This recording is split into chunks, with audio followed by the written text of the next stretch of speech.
الرحمن الرحيم. الحمد لله رب العالمين، والصلاة والسلام على أشرف المرسلين. أما بعد، يا شباب رجعنا لكم فيديو جديد وفيديو ممتاز خالص. والفيديو بإذن الله هنتكلم ازاي جبنا الحج ضيوف وازاي قوناه خليناه 102 يا شباب. كله بإذن الله في هذا الفيديو. بس يا ريت أولا تعملونا بلايك واشتراك في القناة يا شباب ليوصلكم كل جديد.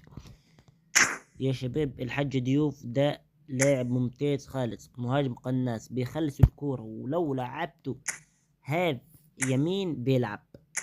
شوف تعالى اللي بينا هنشوف احصائياته ولا قوته.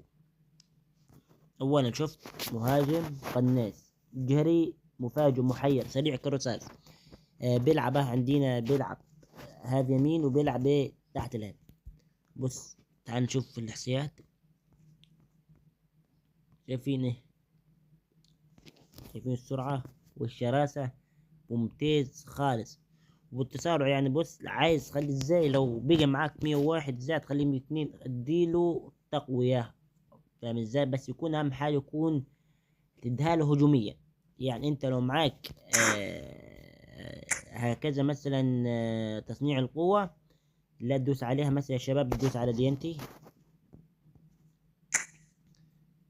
مثلا تاخد مثلا معاك من دي، لو معاك 100 من دي من هذه هندوس هنا مثلا، هندوس استبدال مثلا. بس احنا عشان معناش اديله مهاجم ايه.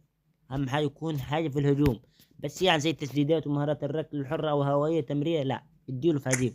يلا بينا ازاي نجيبه على السريع. برضه احنا اتكلمنا في الفيديو ده بس في ناس ما شافتوش. يلا بينا نشوف ازاي.